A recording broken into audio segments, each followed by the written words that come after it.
Good evening in the United States and good morning in the Republic of Korea. And welcome to our webinar that features a roundtable with General Retired Vincent Brooks, the KDVA Chairman and President, and our KDVA interns. This is a unique forum in which our interns will discuss current alliance and veterans topics with General Brooks. We will do that for the first part of the webinar, and then we will transition to talking about the KDVA Internship Program, or KIP, KIP. In each session, we look forward to your questions. I am Colonel Retired Steve Lee, KDVA Senior Vice President. Let's meet the KDVA interns. Hanson Kim, Kaylee Welch, Jun Young Lee, Subin Yoon, and Eugene Kang. Also joining us is Ms. Erlene Hollerith, the KDVA Vice President of Programs and Leadership Support. Erlene is also the Director of the KDVA Internship Program. Finally, we want to say thank you to Mr. David Kim for doing the near simultaneous interpretation, which is not an easy thing to do. You can write questions at any time using the Q&A tab at the bottom of your screen. Please keep the questions short and relevant to our discussion, and please address it to a speaker. This webinar will be available on the kdva.vet, that's V-E-T, digital library, and the KDVA YouTube channel in a few days. So now, ladies and gentlemen, we will start part one, our roundtable. The first question for General Brooks is from Hanson Kim, who is majoring in political science, international relations, with a minor in psychology and transnational Korean studies. He joined the U.S. Air Force in July. Okay, Hanson, please go ahead. Thank you, Colonel Lee. Good evening, General Brooks. I'm Hanson, and this evening I have a two-part question, sir. Firstly, what was the biggest challenge the ROK-U.S. Alliance faced during your time in active duty?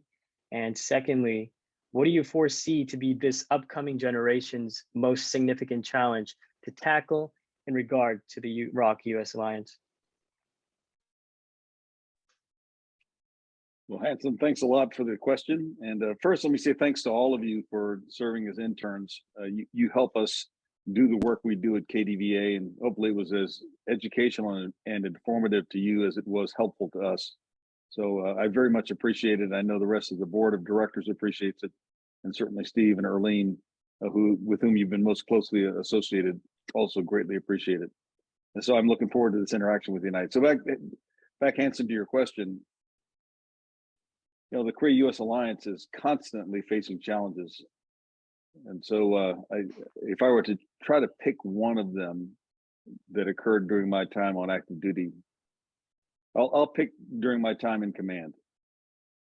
And I would say that the biggest challenge for us was to maintain a really cohesive approach where both countries were pursuing the same outcome, but from their own perspectives, with differing degrees of the feeling of danger on how to get North Korea to slow down on their process of missile development, testing, provoking, and even demonstrating nuclear capability, and to move us away from the potential of war, which we had to get close to first, and into an opportunity for dialogue and diplomacy to ultimately take root.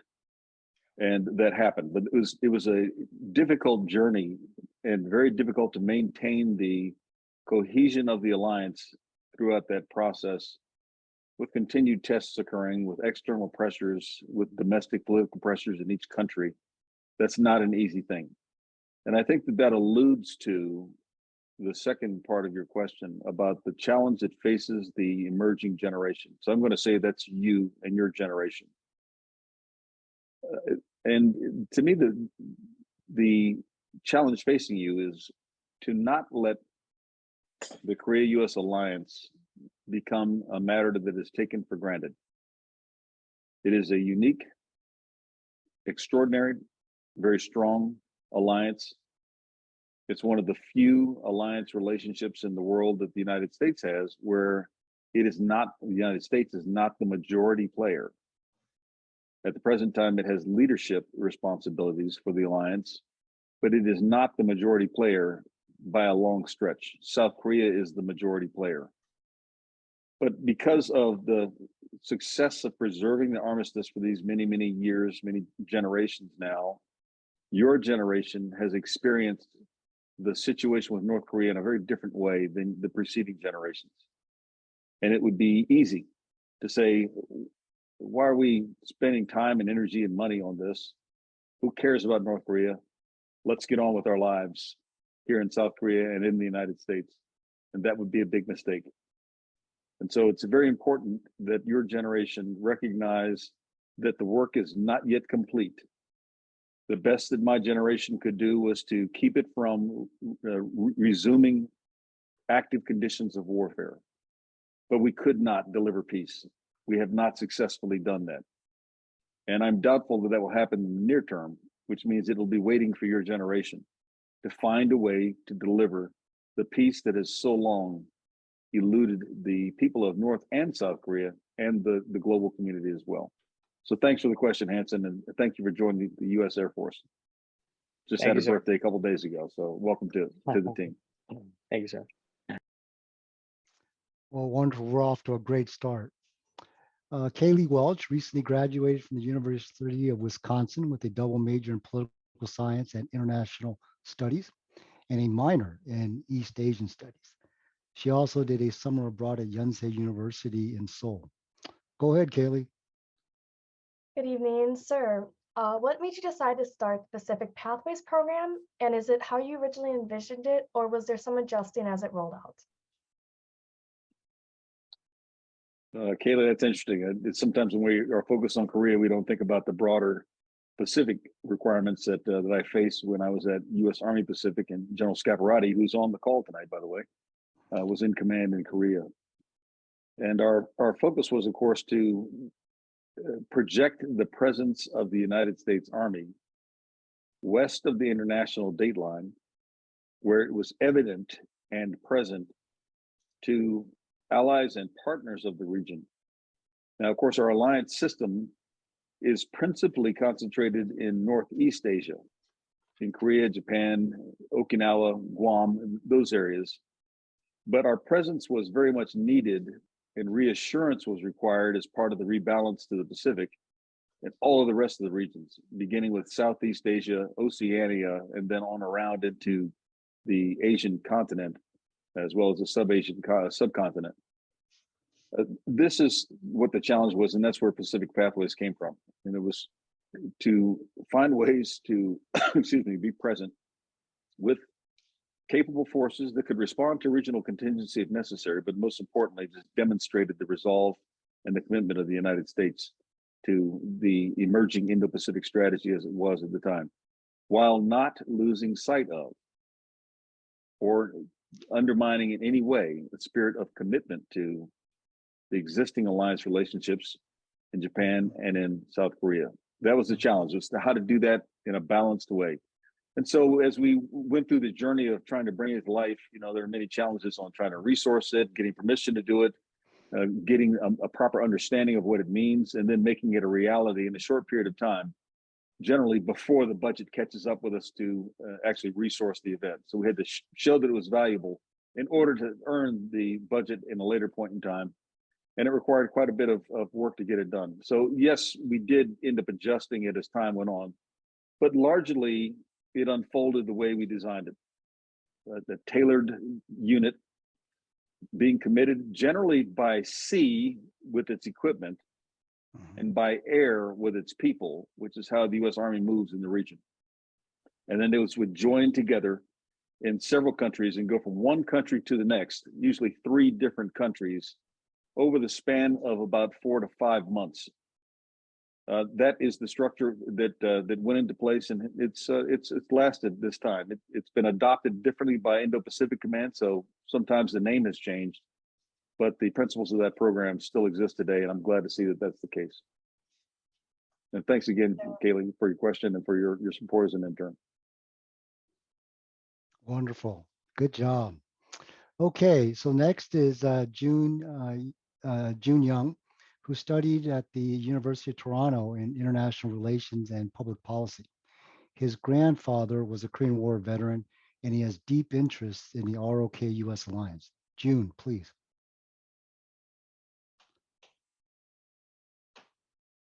Unmute, June, unmute.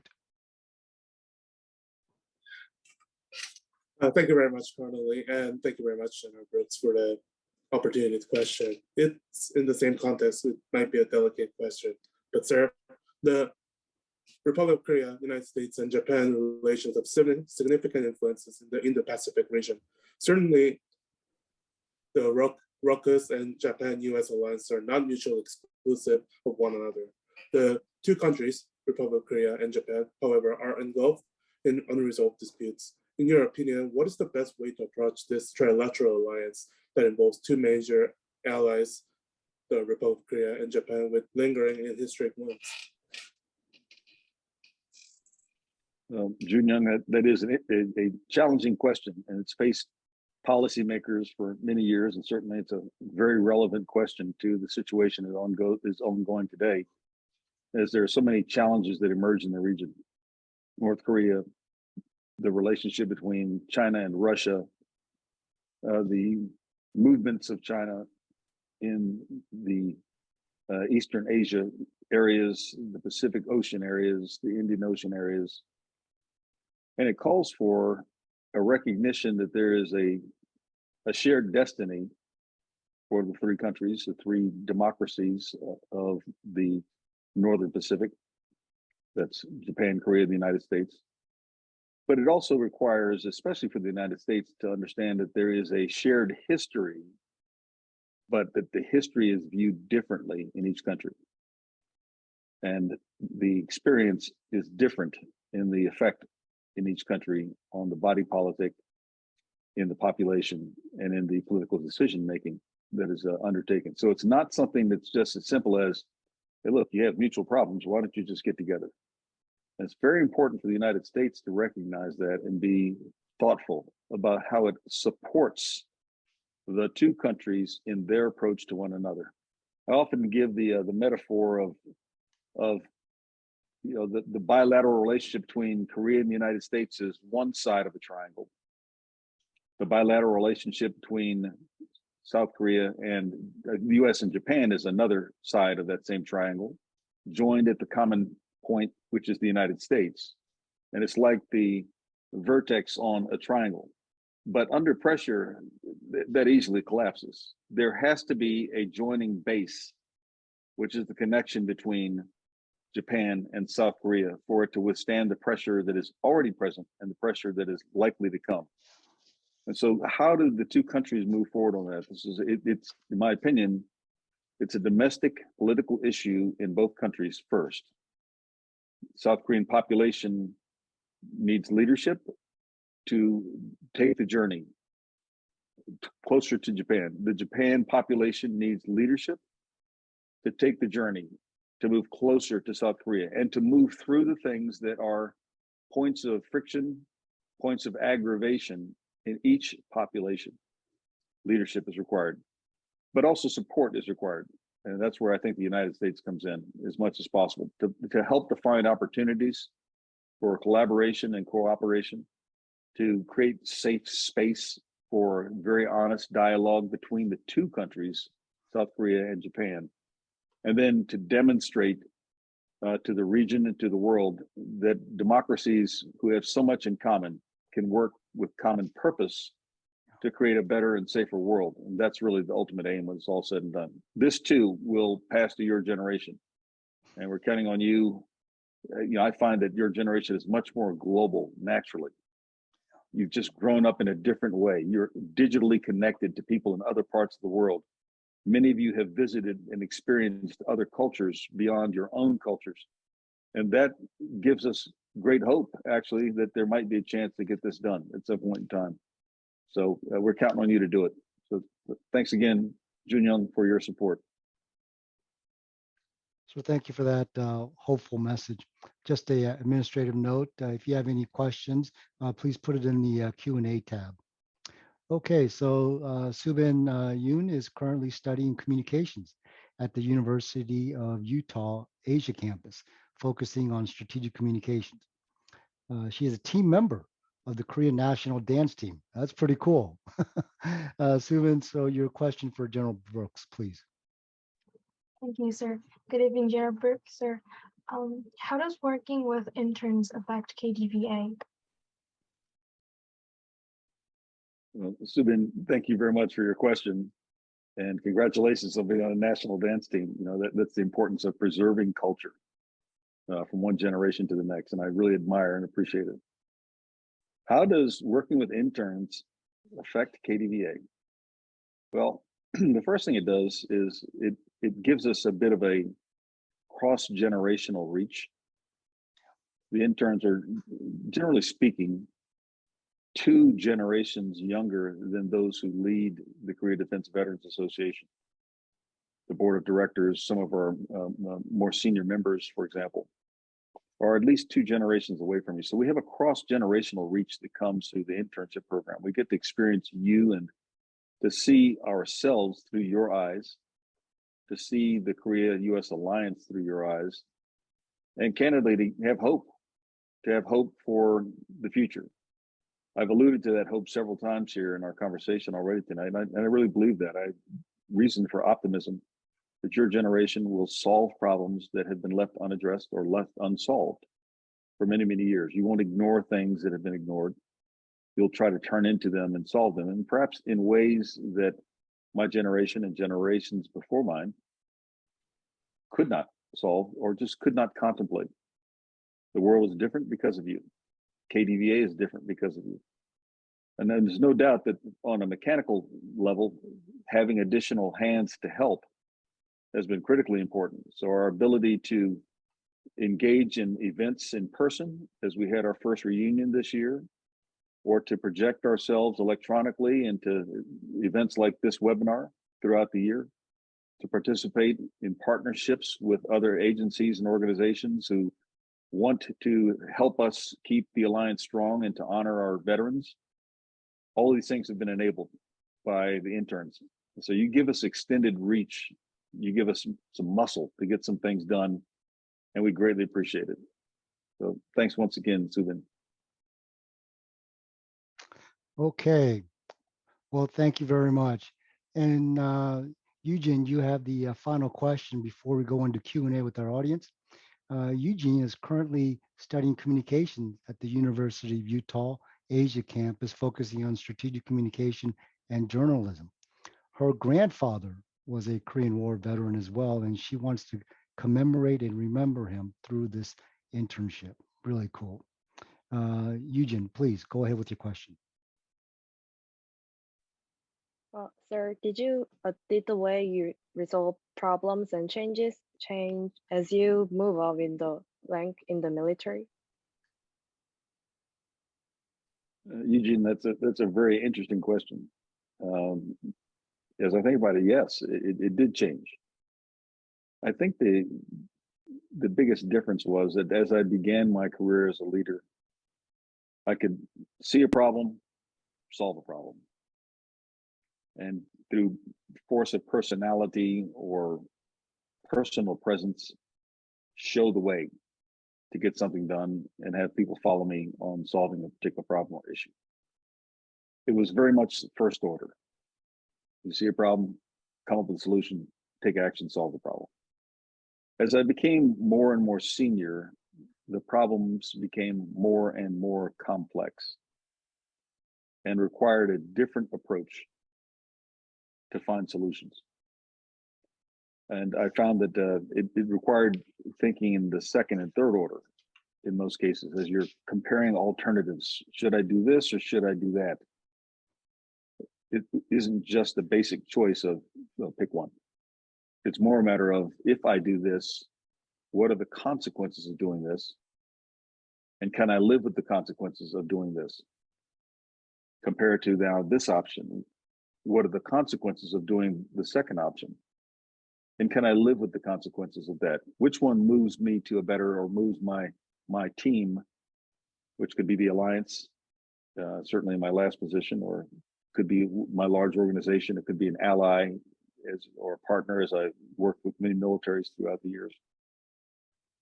Looking for answers that way was a different approach to solving problems than it was when I began my career. I think it was always important to have empathy and to recognize that there are other perspectives, but that is very, very much more important, more weighty as one becomes more senior, because the consequences are so significant. I just alluded to that a few minutes ago on the Japan-Korea relationship.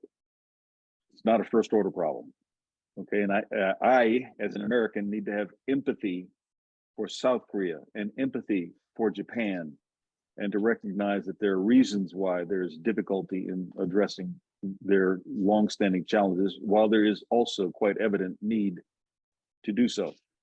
Empathy then becomes one more matter that a senior leader needs to have in greater and greater abundance. And then actually broadening the scope of the problem and broadening the team that helps to solve it, I found was also necessary. You know, in whatever degree of brightness I might have as a person, when I was more junior, that was often good enough to solve a problem.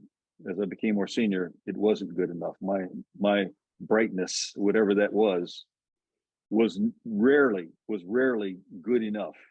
It was important to be added to the mixture of the solution to the problem, but solving it by myself was rarely going to leave me in the right place. Having a broader view, taking in the wisdom of those around me, like the interns, taking in your perspective as you see things differently than I do, helps us to make a wiser decision on the things we need to do. And that I learned as I went on through my career. So once again, thanks for your support. And that was a really good question. So, you know, having worked with General Brooks, both in uniform and outside, it's a very valuable lesson about listening from very broad perspectives. And we currently certainly do that here at KDVA. And that's why this next part, where we go with questions from our audience, is so important.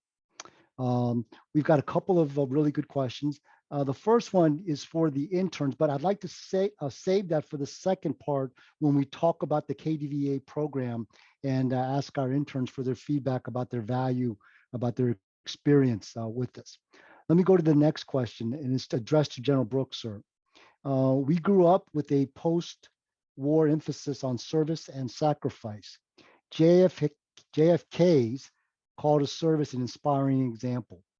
How do we inspire this generation on the need for unification and service more broadly, especially in an era of conflict, economic challenge, pandemic realities, and misinformation? Well, I mean, that's just a pretty broad group of challenges, sir.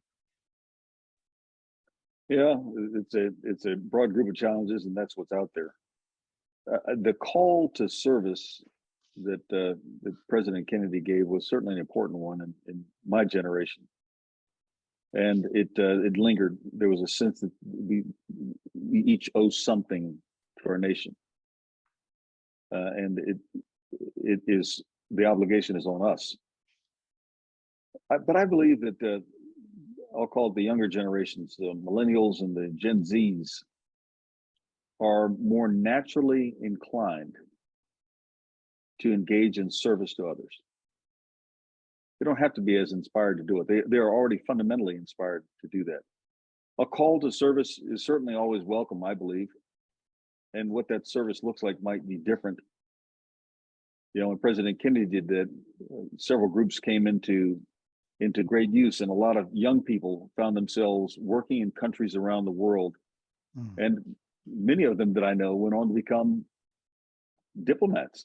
It was that initial experience in a foreign country inspired them to remain engaged that way. And I think particularly of Ambassador Kathy Stevens, who was the U.S. ambassador to South Korea. That's how she started.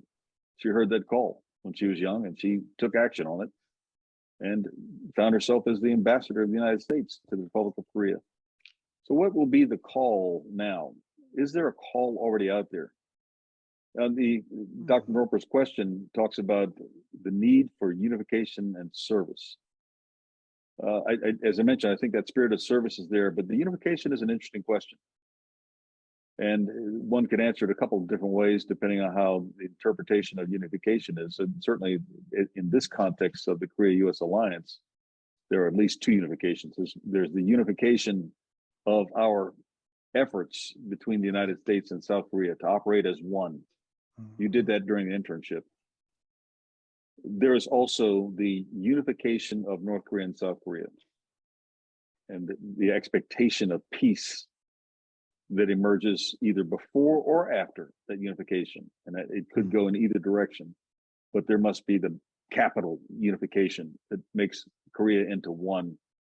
And I believe that your generation, if it does not ignore the importance of this happening, will be able to take care of this. That would be despite those challenges that are out there. You'll find ways to work through it on a human-to-human basis. And that's what I believe. So Steve Norper, thank you very much for the question. And interns, I hope that it resonates with you as you feel the call. Sir, we had a question from one of our interns who couldn't make it tonight. And the question goes, the war between Ukraine and Russia has entered a protracted war. There is a possibility that the war will spread into Europe.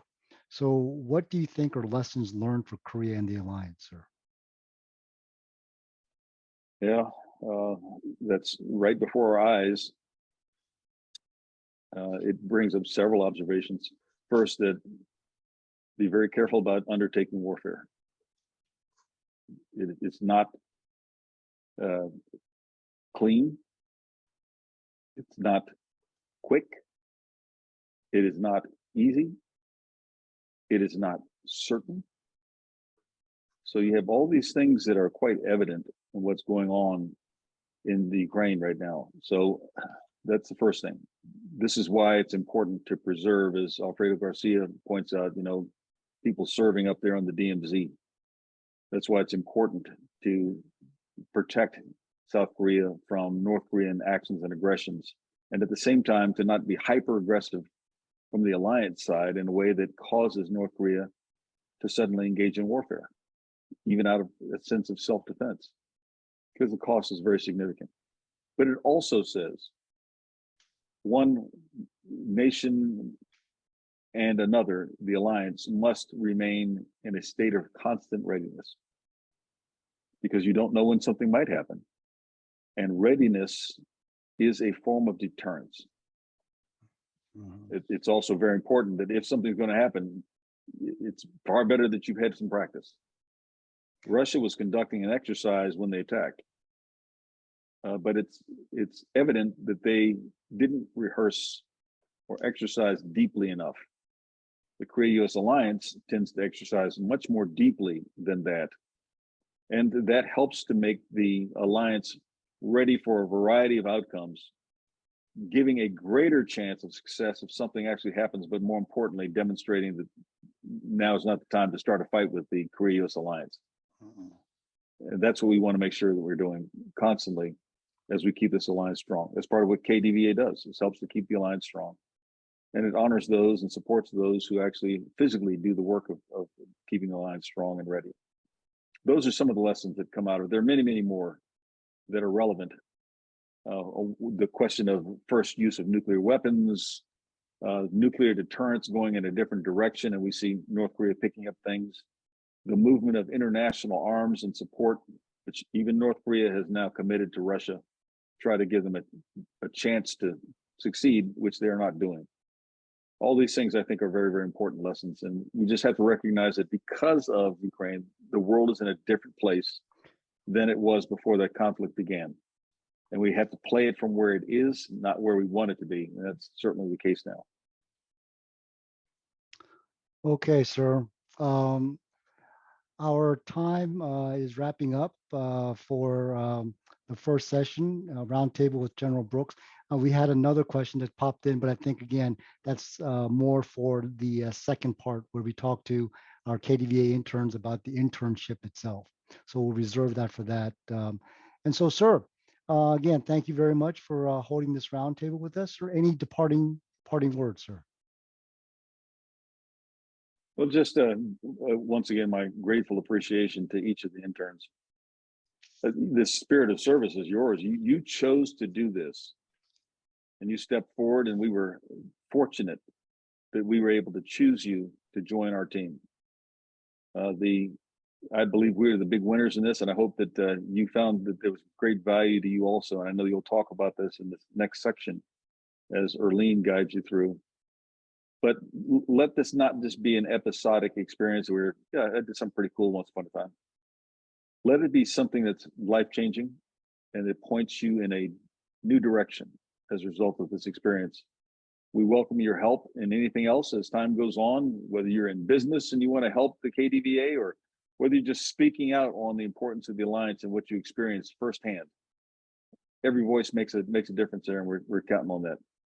So thank you all for what you're doing. We wish you success in all that you're about to undertake. And we look forward to hearing from you again in the future in some way. And thanks again, Steve and Erlene, for making this happen. Erlene for overseeing the program and making it successful. Take care, everybody. Thank you so much, sir. Now, ladies and gentlemen, we are going to start part 2, learning about the KDVA Internship Program. So the session should be particularly interesting to anyone looking to apply for the KDVA internship. Now, KDVA has 2 types of internships: research assistant and event management and support internship. I will ask each intern to provide their thoughts about the internship program, and then we will take questions from our audience. So let's see. We'll start with Jun Young. What are your overall thoughts on the KDVA internship, and how has your experience been? Right. Thank you very much for asking me the question first. And yeah, I want to start talking about first the reason why I came to KDVA, and that's because as mentioned, my grandfather was a Korean War veteran, and it leaves deep inside my heart that the alliance between the United States and Korea is also national matter or of an international matter, but also personal matter. I think KDVA has been not only just the institution that helps certain type of people, but also it resonates in other types of people like me who know people who are in the situation and who know who can feel the gratitude of how these people helped us in the situation, and helping those people was the great experience, and that's what I felt from this KDVA. It's not just an institution; it was a community. Wonderful, right. And so that's what I really enjoy about working with the interns, is that it's not just one person type of thing. It is a community, and we are, like you said, trying to help those and educate those in with similar backgrounds, family members, and so forth. So thank you very much. Now, Yujin and Subin. So both of you attend the University of Utah Asia campus in Korea. Both of you are majoring in communications, and both of you were able to use the KDVA internship to gain course credits. So with that, Subin, majoring in communications, how did the KDVA internship help you with your major? Yes, thank you for the question. So first of all, I think writing articles for the quarterly journal and making the contents of the Korean 101 series that promotes the Korean culture to the people was most related experience to my major. I'm focusing on strategic communication, but I'm also taking lots of many journalism classes. So writing the articles was very interesting to me, and also I can learn something doing that experience. Also, I was able to inform and advertise and let people know about the Korean culture while I creating the contents of Korea 101 series. And I was able to have a professional experience as an intern at the KDVA. Wonderful. Yes, the 101 series that is on our social media pages, outlets, and it's also on our digital library on our website as well. So everybody should definitely take a look. And the 101 series content is something that part of the internship that I really enjoy, because it is giving tidbits of information about Korea, about the ROK-U.S. Alliance. And Subin, you did a lot of great content that we will be getting out there to our audience members again. So that's wonderful. Thank you. And Eugene, how did the KDVA internship help you in receiving your course credit?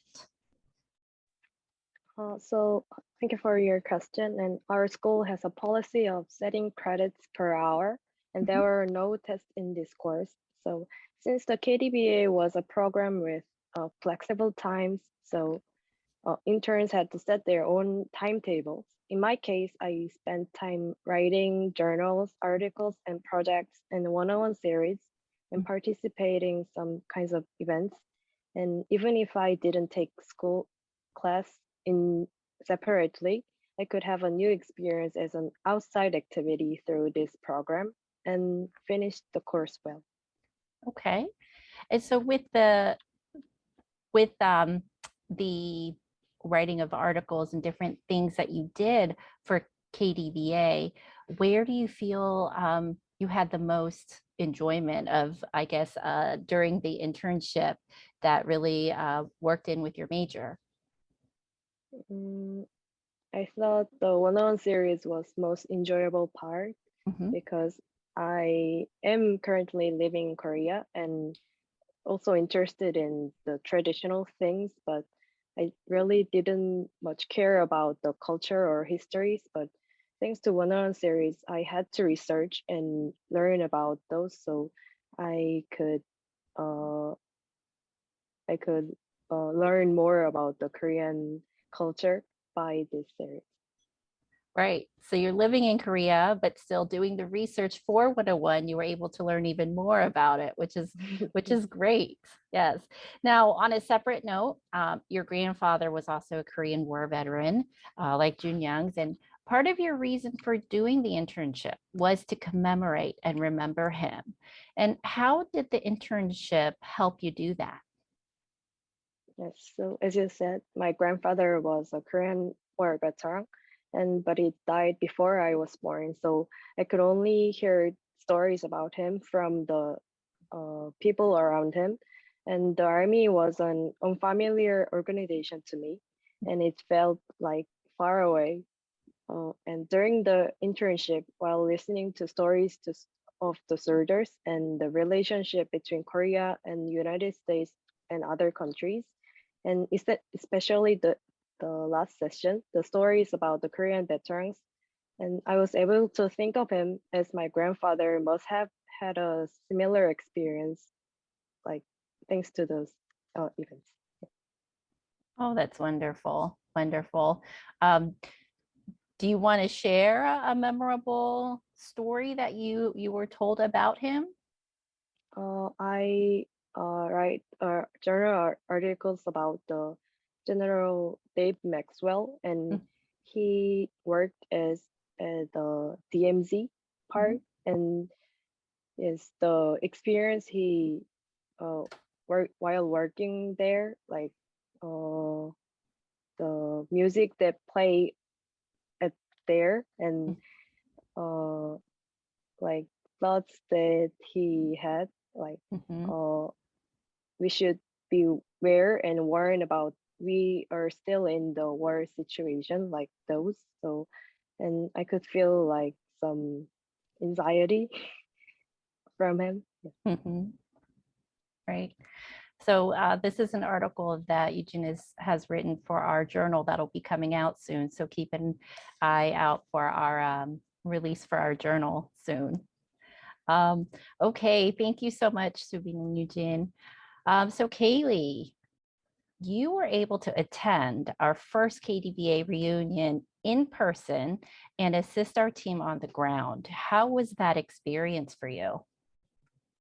So if I were to explain the experience with 2 words specifically, and I'll of course explain why I say these 2 words, it was very insightful and memorable to attend. Insightful in the sense that I got to hear from many veterans about their experiences in Korea and how they hope that the future of Korea-U.S. relations goes. And also, which I was not expecting to be able to attend because originally I was not supposed to make it to the final day of the reunion, and I'm glad I did attend. That final day, I actually got to hear from many different organizations And that's when I got to hear more about the local chapters that KDVA is currently has. It has one in Hawaii and one in Georgia will be starting in October. So it was really interesting to hear how the local chapters for KVDA are helping in the states that they are currently working in and how it's going to be expanding. I think that's great. So it was really insightful in those regards. And then it was memorable because I got to attend the Korean War Memorial dedication ceremony, which was on the 69th anniversary of the signing of the armistice, which was a great experience in itself, just getting to see that they were unveiling the memorials that would have 36,000 American soldiers and 7,100 Korean soldiers. And then I also got to talk to many people at the events. It was a good networking event, but those that I did get to talk to, they both gave me insightful insightful advice on their time in Korea, how they went about their careers and so forth. And I believe it was just a great chance for me to learn more. And it was helpful for what I feel in the future will hope to go down for my own career path to hear what others have said about it. Mhm. Well, thank you, Kaylee. And I would like to add that Kaylee played a huge part in our first KDVA reunion, and she was very instrumental in our event support team. And so thank you very much for that. It was great having you there. Seeing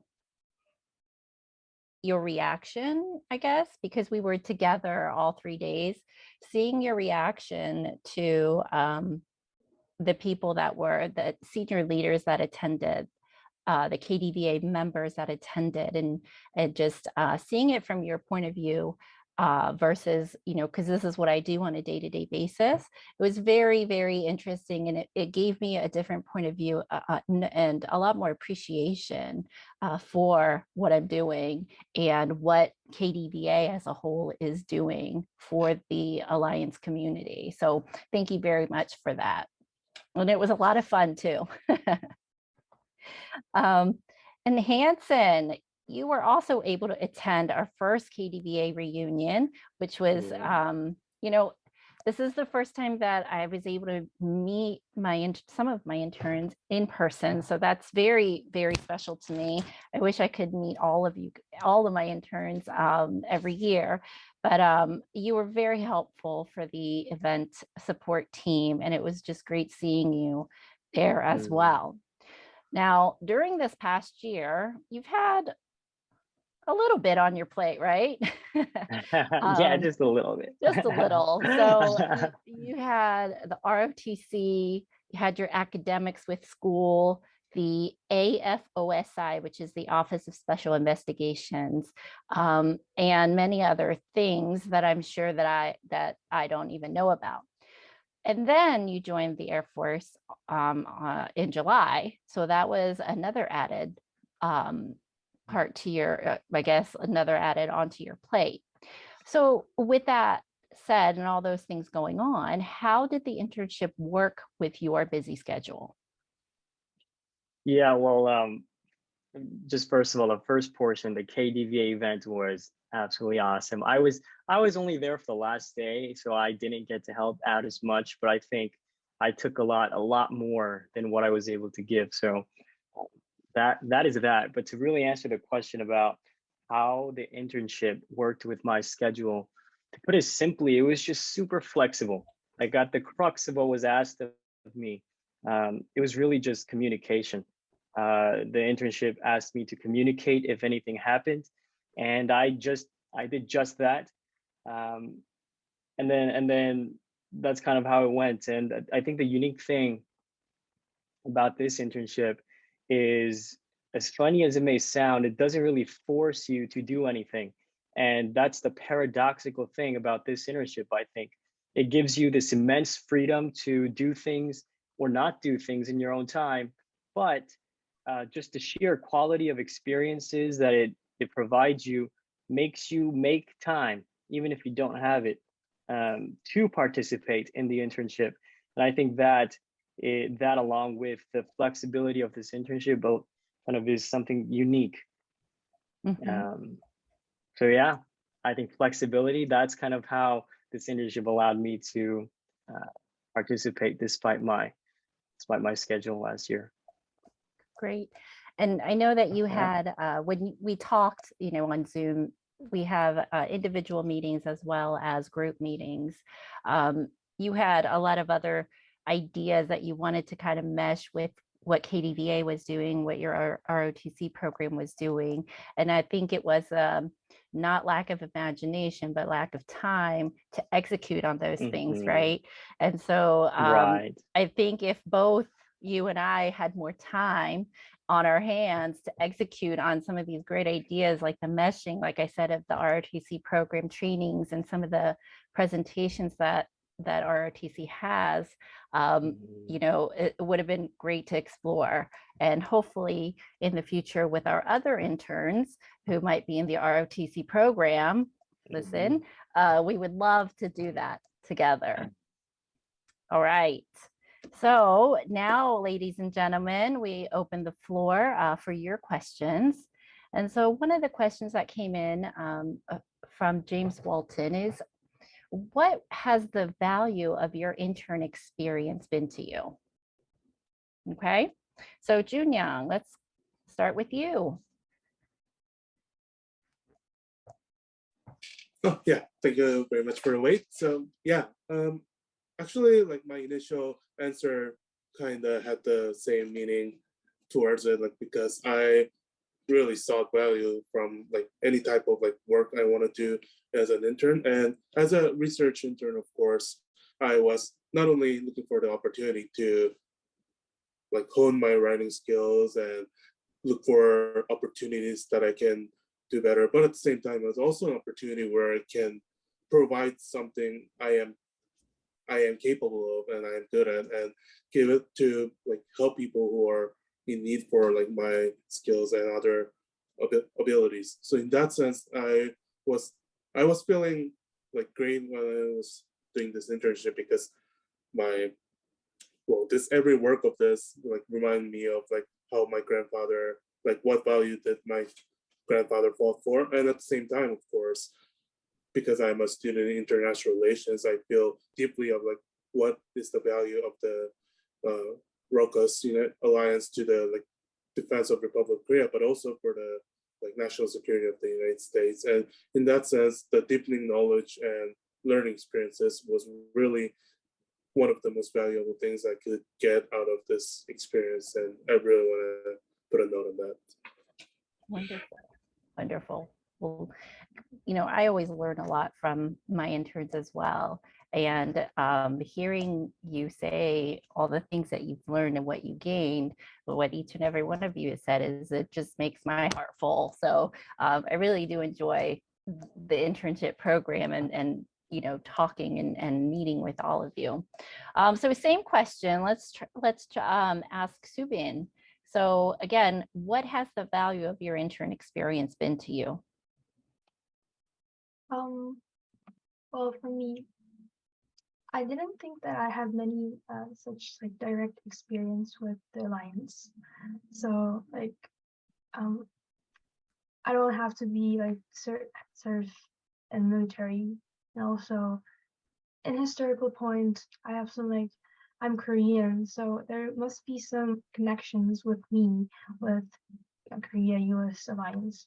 But I think it wasn't a really good opportunity to hear some like, I can research about the real story from the veterans and the war, and I feel I had much to do with it, and I was able to learn about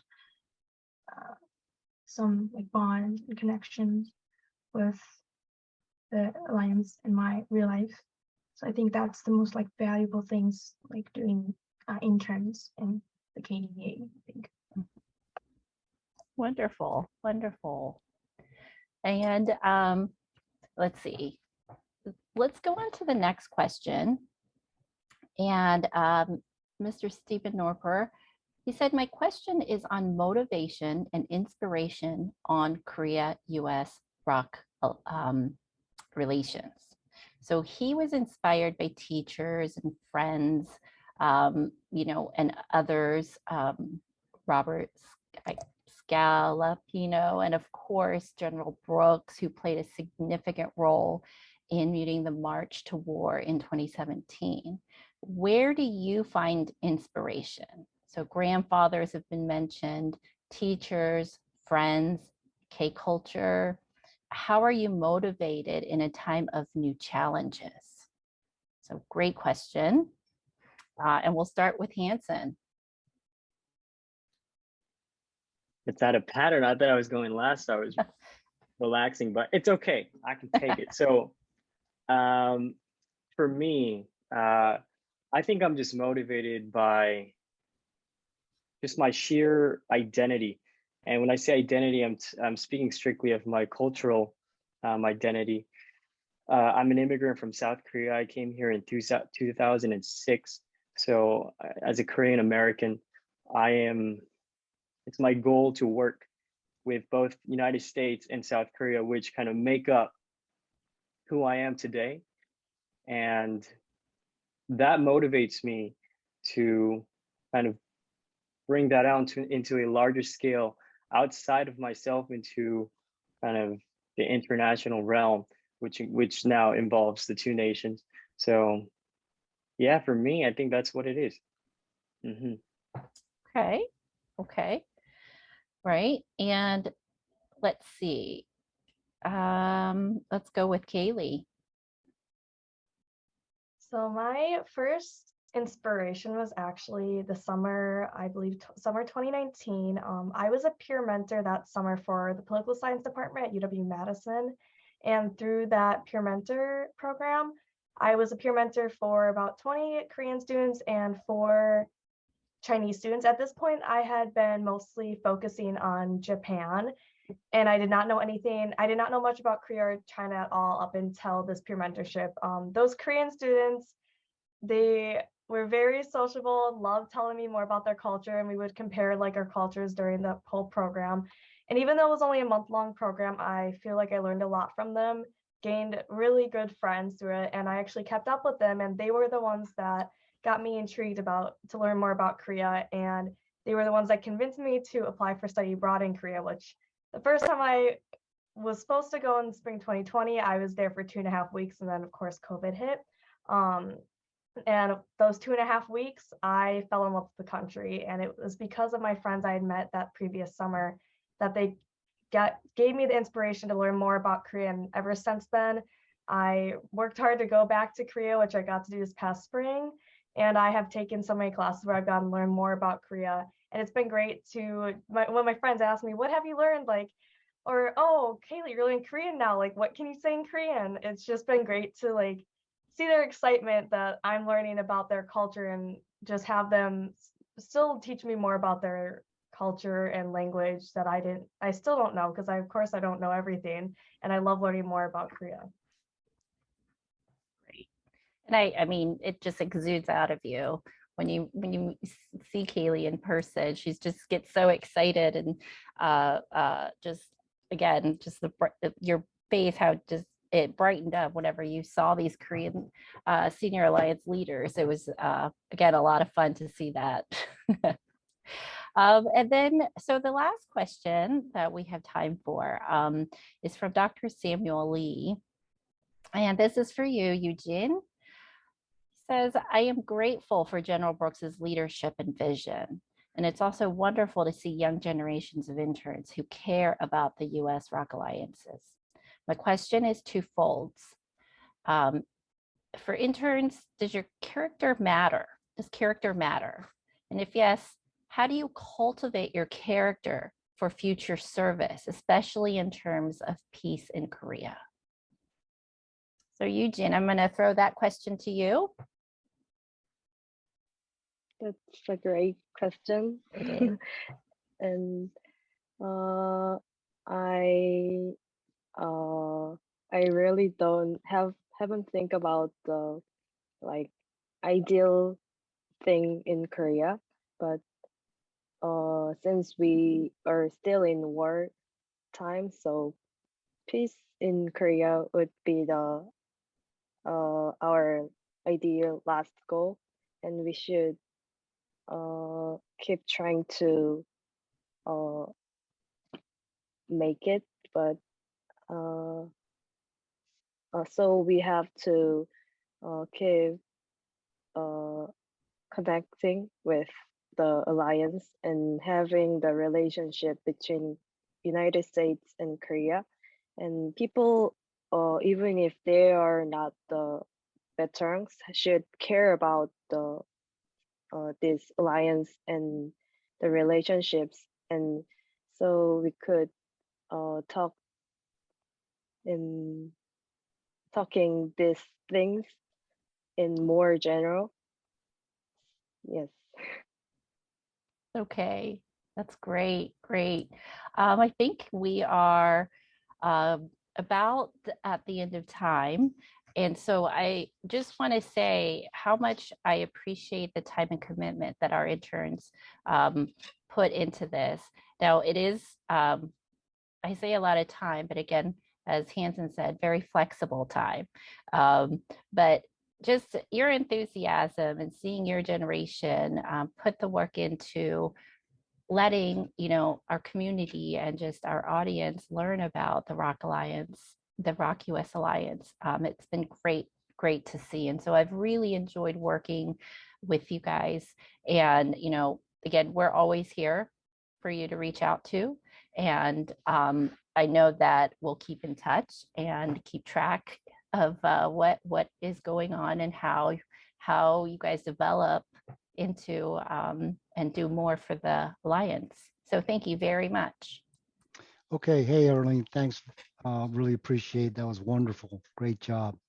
We also thank General Brooks very much for participating in the roundtable with our interns. And we, of course, thank our KDVA interns. Our interns are volunteers who research projects, they write articles, conduct interviews, support events, and most importantly, they work on and share their passion and love for the Alliance and our veterans. The application deadline for the next KDVA internship class is September 23rd, this Friday, so September 23rd. So please go to kdva.vet, that's VET, to apply. Let me highlight a few major activities coming up. KDVA sponsors the 1st of October as the National U.S. ROK Alliance Day to encourage Americans and Koreans to remember the signing of our Mutual Defense Treaty on October 1st, 1953. So we want to ask people to use this time to remember and celebrate one of the greatest alliances in the world. Also in October, KDVA will open its second local chapter in the United States. Please be on the lookout for the announcement of a meet and greet launch in the KDVA Georgia chapter in Atlanta. So KDVA and our members are working hard to support the ROK-U.S. Alliance and our veterans. Please visit us at, again, kdva.vet for more information. And again, thank you very much. And we look forward to working together for the ROK-U.S. Alliance. Thanks, everybody.